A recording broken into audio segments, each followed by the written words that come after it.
And welcome to another episode of the Tar Heels Insider Podcast. I'm your host, Grant Chachere, bringing you all the latest news in regards to your North Carolina Tar Heels.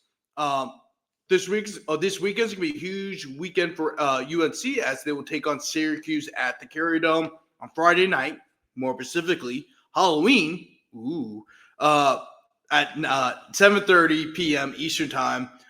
In what should be a bounce-back game for North Carolina. This is a game that I think North Carolina will win. I like where they're heading on the defense side of the ball and somewhat on the offensive side of the ball, which we'll talk about in a second. And I think with all the issues Syracuse is having right now, with their quarterback issues, their defense is not very good. Their offensive line is not very good. But the receivers are very good. But besides that, I mean, everything else about the offense is really bad. And a lot of it is due to the fact that Stephen Jelly was lost for the year. A lot of it, if not all of it. But yeah, it's not very good right now. But I'm going to focus more on North Carolina's offense. And North Carolina's offense, for the most part, has been awful. The clean version. I want to put in the clean version because obviously there's a lot of curse words that should go with this offense. If you are a North Carolina fan, I think I've heard it all, right? I've talked to some North Carolina fans before, and I've met some good people. Since I moved down here, I met some good people who are Carolina fans, and awful is probably the cleanest version of saying that North Carolina's offense is really bad because it hasn't been very good. They've been last in the ACC in total offense. They've been in the 100. They're virtually in the hundreds in every single offense category.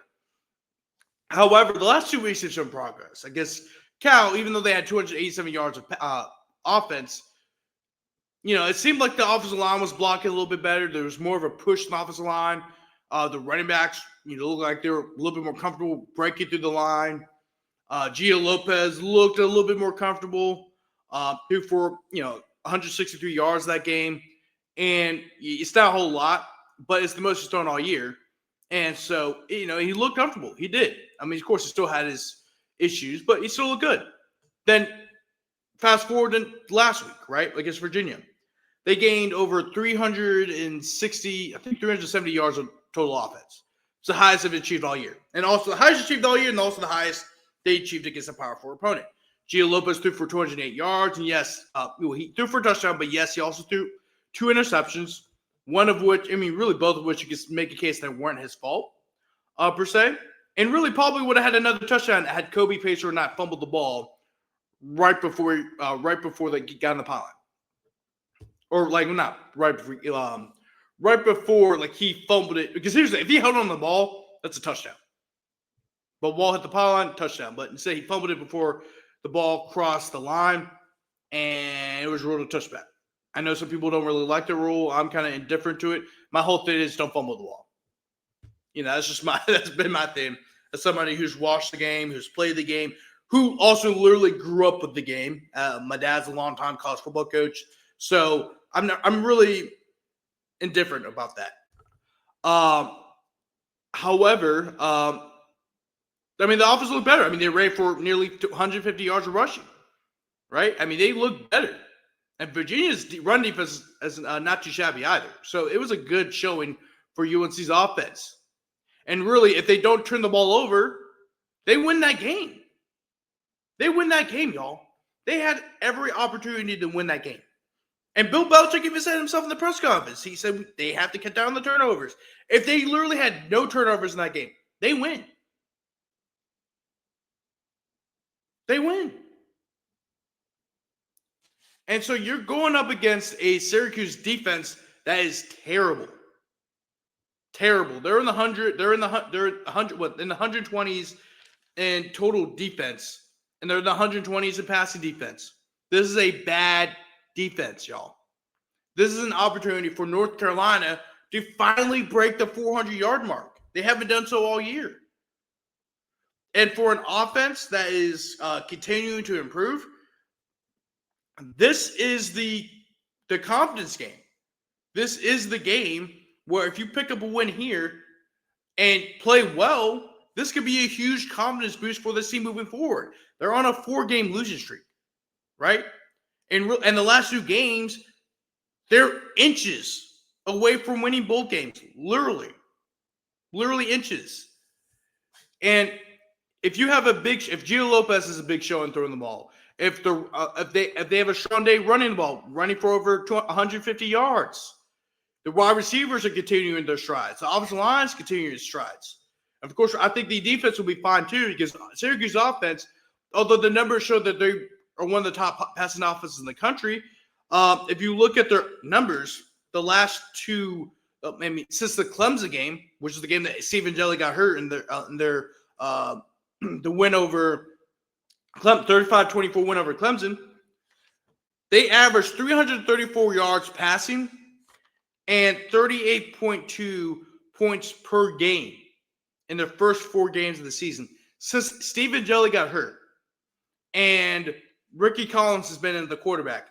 They've averaged 217 yards passing and 12 and a half sacks. 12 and a half points per game. So I know the defense is going to do its thing. And the defense is showing it can do its thing. The defense is actually why they were in those last 2 games. But the offense needs to step up. And this is the perfect opportunity for them to do so. This is a bad Syracuse defense.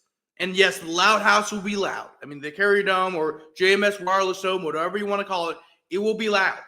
It's a pretty decent home field advantage.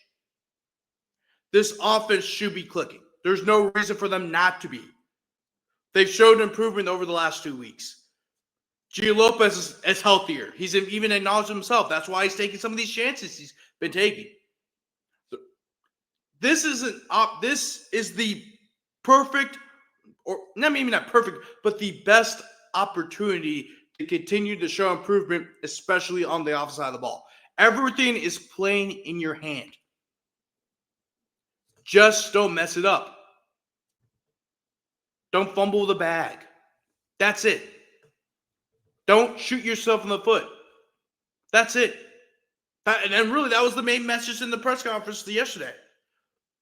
Just don't shoot yourself in the foot. Just don't. And you'll win this game. This is arguably the most winnable game on this. I know there's Stanford next week. Of course, there's Stanford next week. But in my opinion, if you want to not only salvage your season, but also win another game, right? I think if you win this game against Syracuse, I think there's a real case you can make that UNC can make a bowl push. I really do think so, considering the fact that Stanford, after Syracuse, Stanford isn't really the best team in the world. Wake Forest has looked good, but they're beatable.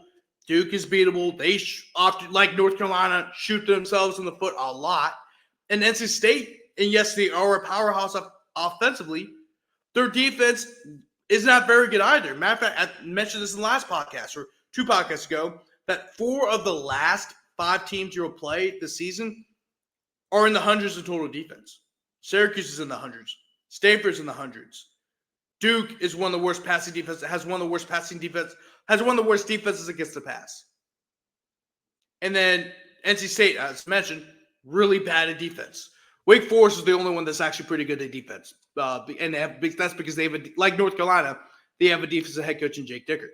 So, once again, if you want to make a playoff, a bowl push, if you want to, have a less than worst season, right? Because right now, a lot of people thought you could not win another single ACC game, but the way you played the last 2 weeks kind of gives you hope kind of gives North Carolina fans hope that maybe they can get something going, and it's very possible. And at the time when I said they could possibly not win another ACC game, things looked a little bit different than the ACC. And they look different once again. It's always changing. And I think if you're going to get a win on the road at Syracuse and then come home, do your thing against Syracuse, you're sitting at 4-5. And you only need 2 more wins to get go to a bowl game. and it's doable. But it starts with the offense. Can they get the job done against Syracuse? Because Syracuse has a really bad defense. They have a chance to. But now it's time to convert on your chances. Don't turn the ball over. Constantly move the chains and get some points on the scoreboard. Thank you so much for watching the Tar Heels Insider Podcast. I am your host, Grant Chachere. Of course, I'm also the lead beat writer for North Carolina Tar Heels on SI. Thank you guys so much for watching. You guys have a great rest of your day. I got to get going to cover an exposition basketball game against Winston-Salem State. And I'm really excited to be covering a game inside the Dean Dome for the first time since covering your North Carolina Tar Heels. You guys have a great one, and I'll see y'all later.